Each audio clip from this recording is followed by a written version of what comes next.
into the day's headlines. Phase 1 done and dusted. US President Donald Trump officially signs a Phase 1 trade deal with China. He calls it a momentous step toward fair and reciprocal trade with Beijing. A foregone conclusion, but a historic moment nonetheless. The Democrat-led House of Representatives sends impeachment charges to the Senate, paving the way for the next stage of the trial into President Trump. Plus, could South Koreans travel individually to North Korea in the near future? That's the hope as top officials from Seoul and Washington discuss whether such a move would violate international sanctions. So let's start this morning in Washington. A lot going on there. The United States and China have put pen to paper on a highly anticipated initial trade deal that will roll back some tariffs and boost Beijing's purchases of American goods and services to the tune of billions and billions of dollars. Jaein starts us off. In a huge step toward ending the 18-month-long trade war between the world's two biggest economies, the U.S. and China have finally signed a Phase 1 trade agreement. After U.S. President Donald Trump and visiting Chinese Vice Premier Liu He signed the deal at the White House on Wednesday, Trump praised the deal as a step toward fair and reciprocal trade between the two sides. Today we take a momentous step, one that has never been taken before with China, toward a future of fair and reciprocal trade as we sign Phase 1 of the historic trade deal between the United States and China. Together we are righting the wrongs of the past and delivering a future of economic justice and security for American workers, farmers, and families. According to the wording of the deal, it calls for China to submit an action plan to strengthen intellectual property protection within 30 days of the deal taking effect. Other major takeaways include a provision that says China will increase its purchase of U.S. manufacturing, energy, and agricultural goods and services by at least $200 billion over 2 years. In exchange, the Trump administration agreed to scrap tariffs initially set to take effect last month and agreed to cut duties on $120 billion in products to 7.5%. Still, the U.S. will leave tariffs on another $250 billion of Chinese products until a Phase 2 deal is signed. But we're going to be starting Phase 2 as soon as this kicks in. We'll be starting Phase 2. We're leaving tariffs on, which people are shocked, but it's great. But I will agree to take those tariffs off if we are able to do Phase 2. According to President Trump, with more tariff relief projected for Beijing in Phase 2, there's a big incentive for China to get back to the negotiating table as soon as possible and agree to the additional issues that are still unresolved. Jaein, Arirang News.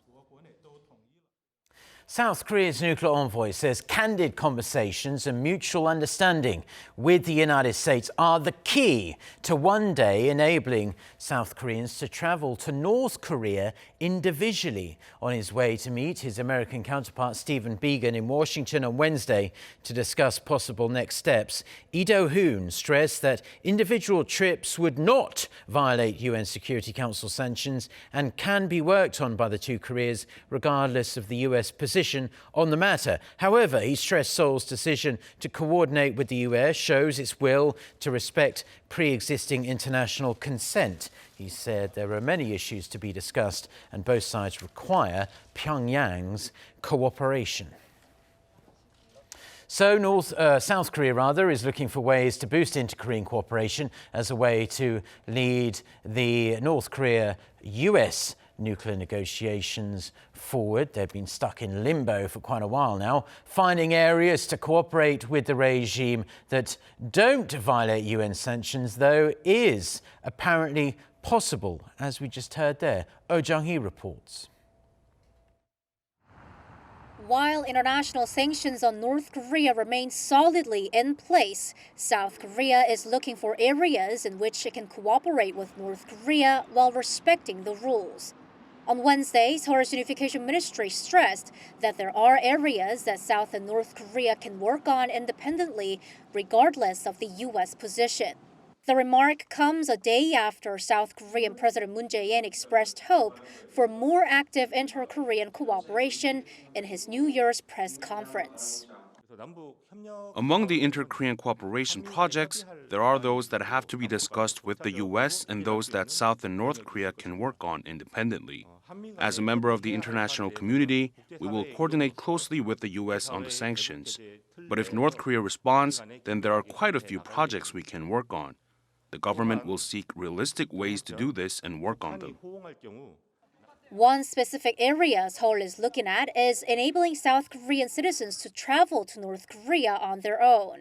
On Tuesday, President Moon had said that individual trips to North Korea do not violate international sanctions and thus can be considered. Our understanding is that individual trips do not go against the international sanctions. So once safety is ensured for our citizens, then we think this option can definitely be considered. To find ways to do that, South Korea's nuclear envoy Lee Do-hoon is visiting Washington this week to meet his American counterpart, Stephen Biegun. Lee told reporters Wednesday on his way there that South Korea and the U.S. are both seeking ways to revive the dialogue momentum with North Korea despite the sanctions, and some also point out that inter-Korean relations should be improved first to lead the way for relations between North Korea and the U.S. He also explained that South Korea will be seeing what it can do with the North under the sanctions. Oh Jung-hee, Arirang News. And one of the most realistic areas of possible inter-Korean cooperation at this point is considered to be the railway connection project. Despite the stalled denuclearization talks between North Korea and the US, it's really forced the project into a state of nothing much happening. The South Korean government and some local experts remain optimistic that progress will be made to some degree in 2020. Park Hee-jun with more. South Korea plans to push this new year to advance a long-delayed inter-Korean railway project for a breakthrough in deadlocked talks with the North. This year marks the 20th anniversary of the two Koreas' agreement to reconnect railway and roads. We must fulfill that goal now. A seminar organized by Rail Hope was held in Seoul on Wednesday, centering on the role the inter-Korean railway project has in regards to peace efforts on the Korean peninsula. The Unification Minister pointed to the project as the best way to establish a peace economy based on inter-Korean economic cooperation. Seoul and Pyongyang completed the Gyeonggi Line in 2006, but the Donghae Line that runs along the east coast of the Korean peninsula is yet to be finished. Once complete, trains departing from the south will be able to pass through North Korea to reach destinations like Russia, China, and even Europe. The deadlock in inter-Korean dialogue and stalled nuclear talks between Pyongyang and Washington have prevented further discussions in advancing the project. But it appears that all that is required is a little more patience because North Korea is seemingly very much interested. It might seem as though there's only bad news, but based on the great amount of information I've accessed through China, North Korea is very much interested in the inter-Korean railway and road projects and is willing to participate when the conditions are right. Why the North is so interested in the railway project? The immense economic benefits it can bring.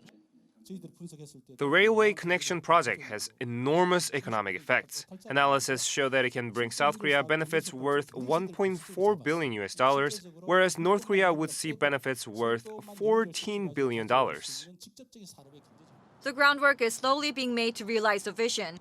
China and Russia submitted a resolution to the UN Security Council that includes freeing the project from restrictions. Chinese President Xi Jinping also expressed strong support for the railway project during a summit with President Moon Jae-in in Beijing last month. The South Korean government also plans to do what it can under the current status quo and continue reaching out to the North so that this year can be different for inter-Korean ties. The completion of the line is expected to bring great benefits to the domestic economy. It's expected to re-energize the steelmaking, petrochemical, and tourism industries, all the more reason to find the momentum to advance the project. Park Ki-jun, Arirang News. President Moon Jae-in is due to be briefed by government ministries on the direction of the nation's policies for scientific technology and AI, artificial intelligence. First up, the Ministry of Science and ICT and the Korea Communications Commission will explain how they aim to achieve the administration's goal of making definitive changes in the new year. The top office explained that by reviewing the administration's agenda and ways to carry out that goal, it hopes to lay a firm foundation to boost South Korea's competitiveness in advanced technology. Now in sports, the South Korean men's under-23 football team beat Uzbekistan 2-1 on Wednesday to finish top seed in their group at the Asian Football Confederation Under-23 Championship in Thailand, which doubles as the Olympic men's football qualifying tournament. South Korean forward Oh Se-hoon found the back of the net twice, helping the Taeguk Warriors to their third straight victory in Group C. South Korea now face off against the runner-up in Group D on Sunday in the last 8, with the top 3 teams in the tournament earning a place in the 2020 Tokyo Summer Olympics. South Korea is vying to qualify for their 9th straight games.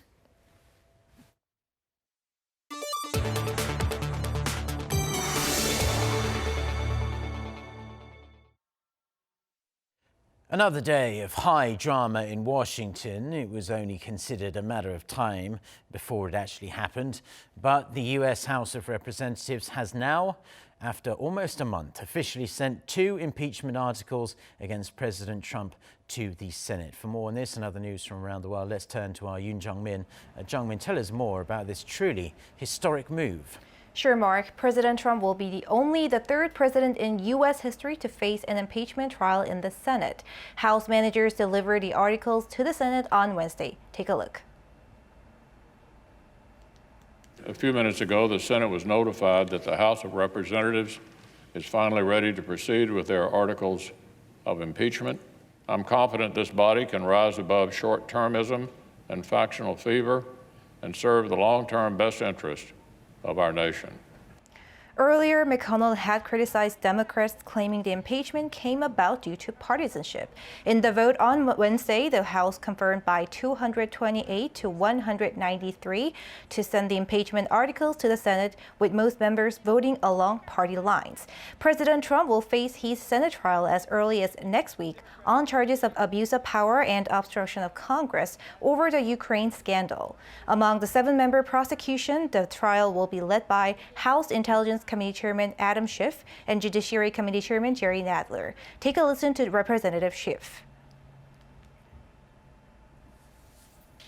And this time has given us the ability to show the American people the necessity of a fair trial, to expose the degree to which McConnell is working hand in hand with the subject of the impeachment, the president, to essentially turn what should be a trial into a sham.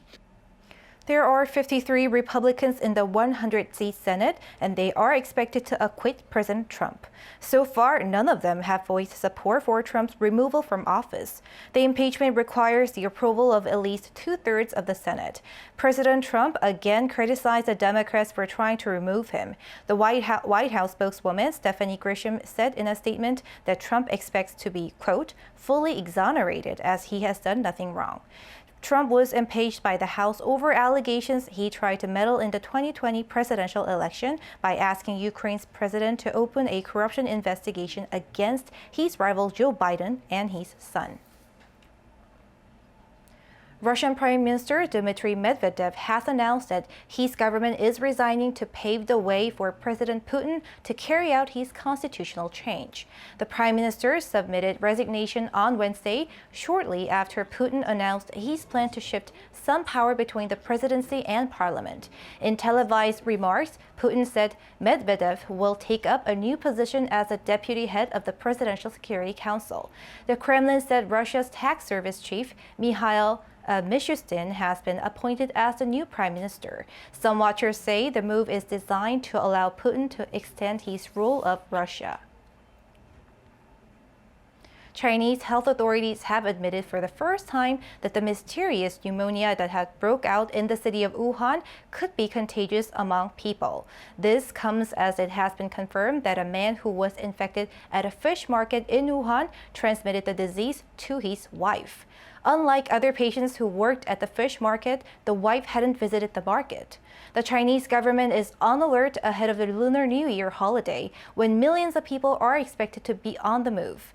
The WHO, which has been voicing support for the way Chinese authorities have been controlling the situation, is also closely watching the developments. 2019 was the second hottest year on Earth since records began, according to the World Meteorological Organization. The agency said on Wednesday that based on data, the average global temperature last year was 1.1 degrees Celsius higher than pre-industrial levels, mostly because of climate change. It also expects to see much more extreme weather this year and in the coming decades due to record levels of greenhouse gases in the atmosphere. It added extreme weather has caused disasters around the globe, including raging bushfires in Australia, which is enduring its driest year ever.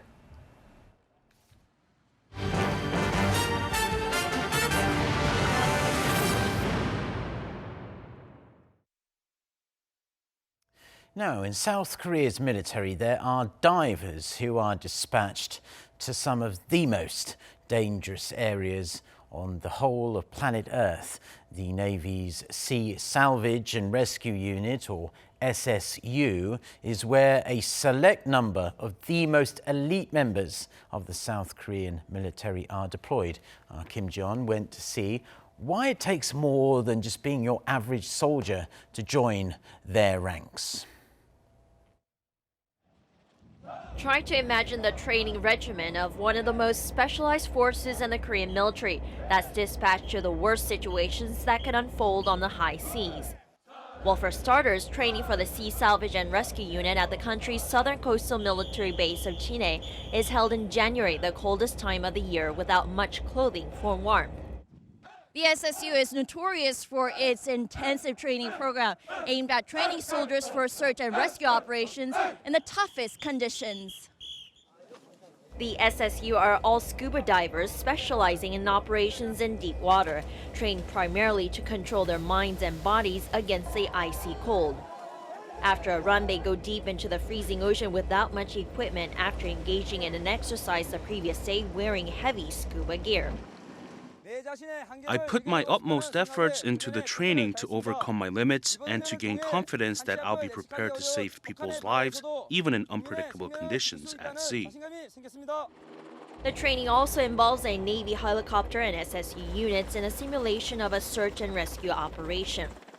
The unit, which has roots going back to the early 1950s, is widely known for its recent participation in a search and rescue operation after a tour boat sank in 2018 in Hungary's Danube River, as well as the 2014 Seoul ferry disaster. Kim Jian, Arirang News, Changwon. The Vienna Boys Choir are here in South Korea for the first tour of the year for them. The 25 members of the choir hail from all four corners of the world, but one of them in particular is going to be feeling right at home while he's here. Kan Young-woo reports. The angelic voices of the Vienna Boys Choir sound off a positive energy for listeners.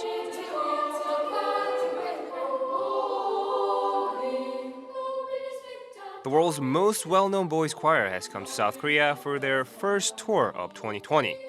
Their repertoire includes Gregorian chant, Astor Piazzolla's Libertango, and popular songs from musicals and films. The message we're trying to deliver is peace. Music should play the role of a communicator among people. Established in 1498, the Vienna Boys Choir is one of the most enduring symbols of Austria.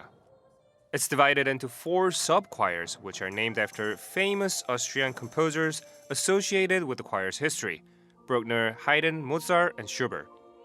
The Bruckner Choir and its 25 boys is one that's visiting Korea.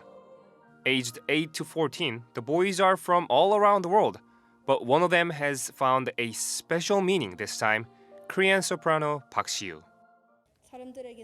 Just the fact that I can sing in front of people is a great joy to me. Since last Saturday, the boys have performed in Changwon, Gwangju, and Gangneung. They will wrap up their tour to South Korea this weekend with 2 more shows at the Lotte Concert Hall in Seoul. Kanyu, Arirang News. Researchers here in South Korea's service robot industry have been cooking up some really interesting devices in recent months. Equipped with AI tech, these new devices are now capable of delivering food, cooking meals, and even doing construction work. Jo Sung-min reports.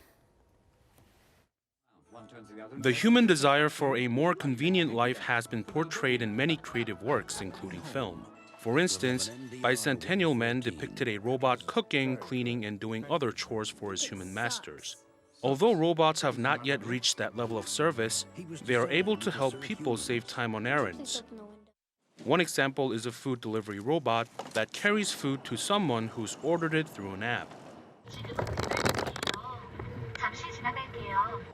In an outdoor test at a college campus in South Korea, the robot successfully found the customer who ordered the food on the app. Developers say the delivery robots, having passed all their tests, are on the brink of being fully commercialized. Service bots have also appeared in hotels, kitchens, and construction sites. They receive commands through an AI speaker and then bring basic amenities, including towels and water, to guests. In the buffet corner, a cooking robot oversees the noodle section. It uses the same techniques human chefs do, boiling the noodles, placing them in a bowl, and pouring hot soup on top of them.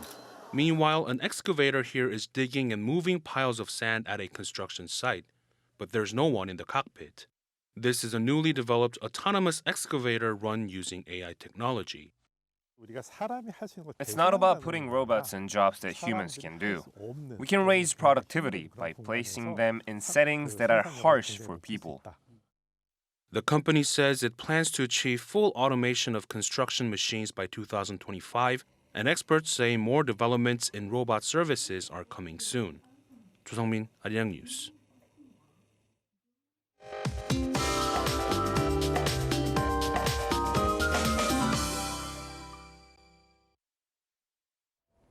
Good morning. Frigid air lingers across much of the country with a cold wave advisory covering parts of Gangwon-do and Gyeonggi-do provinces since Monday, while the dry weather advisory has been in place for 5 straight days over in the East Coast. So be careful with anything that could start a fire. In fact, January is also the most common time of the year for house fires, so be careful at home too. Temperature-wise, the brief cold snap will ease tomorrow afternoon or even from this afternoon. Daily highs will be a couple of notches higher today here in the capital, hovering slightly above the norms for this time of the year. The top temperatures will range between 4 and 8 degrees Celsius with a few passing clouds along with decent air quality. The East Coast will see wintry precipitation tomorrow into Saturday, while a mix of rain and snow is in the forecast for central regions and Jeollado provinces on Sunday. That's Korea for you, and here's the international weather for viewers around the world.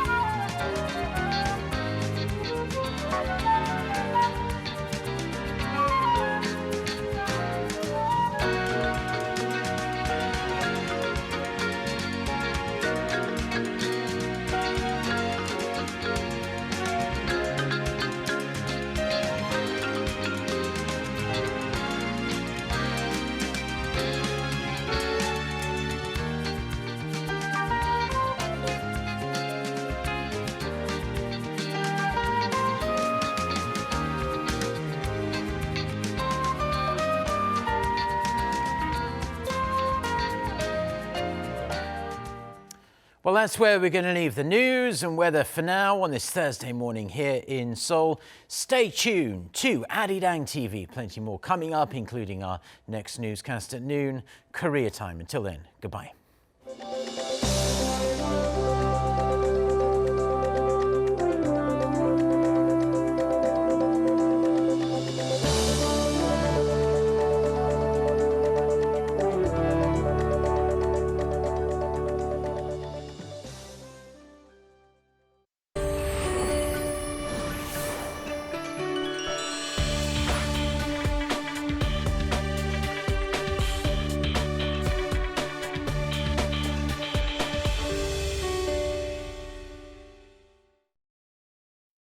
Bismarck sheds light on the advanced technologies and improved competitiveness of domestic startups, which have achieved remarkable growth as global businesses. This week on Bismart, we look into Glovaryas, which has popularized Korean seaweed snacks and accelerate the globalization of Korean seaweed.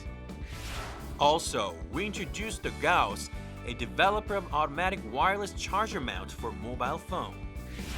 And we explore Sonokos, a company that manufactures cosmetics by using the glacial clay obtained from a clean area in Canada. Be sure to tune in and join us.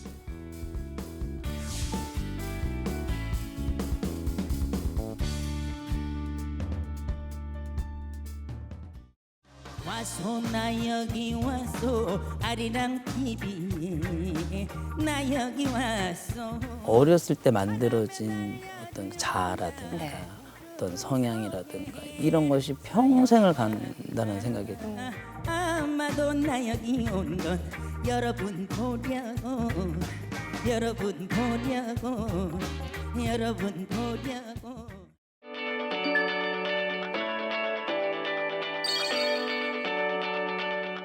What do you think about my hiking fashion? It's green, orange. This is the hiking fashion. Woo. We're not going anywhere. Why are you not?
At the makgeolli party, there's a hidden star among the group.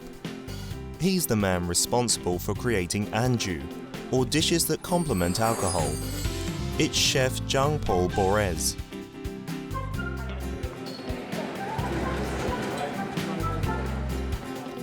Jeong-Paul's somewhat unconventional dishes are ready, and it's finally time to road test the results. Let's go and